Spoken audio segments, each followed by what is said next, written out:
নমস্কার বন্ধুরা, সবাই কেমন আছেন? আশা করি ভালো আছেন।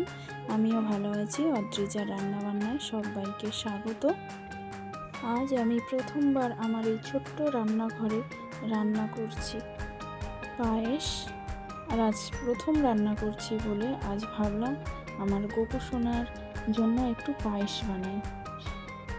আজ প্রথম রান্না করছি, তাই ভাবলাম যে সবার শুরুটা গোপু সোনার থেকেই হোক, তা সেই জন্য পায়েস বানাচ্ছি। তো পুরো ভিডিওটা দেখতে থাকো, ভালো লাগলে লাইক, কমেন্ট এন্ড শেয়ার করো।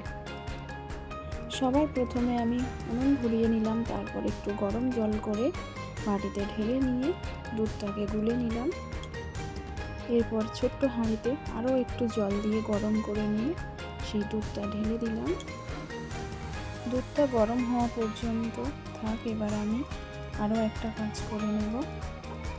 চালটাকে প্রথমে ধুয়ে নেব, তার জন্য একটু জল দিয়ে চালটাকে ধুয়ে নিলাম।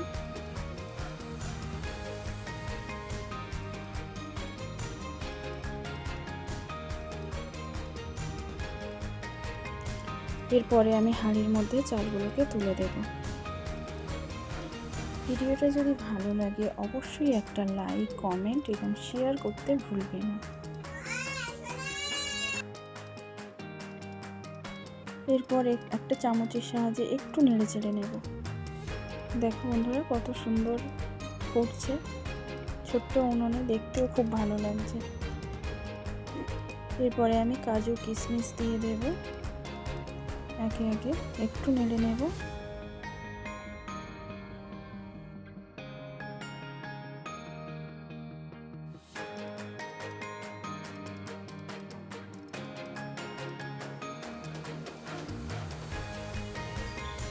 এবারে একটু চিনি দেব।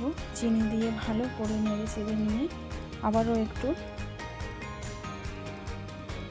একটু ফুটিয়ে নেব। ভিডিওটা কেমন লাগলো অবশ্যই জানিও। আর আমার এই চ্যানেলে নতুন নতুন ভিডিও দেখতে হলে অবশ্যই চ্যানেলটিকে সাবস্ক্রাইব করে রেখো। দেখো, এবারে আমি আমার গোপু সোনার জন্য আগের থেকেই ছোট্ট বাটিতে একটু পায়েস তুলে নিলাম। এরপরে একটু কাজু কিশমিশ দিয়ে এটিকে ভালো করে সাজিয়ে নেব। কত সুন্দর লাগছে একবার দেখতে।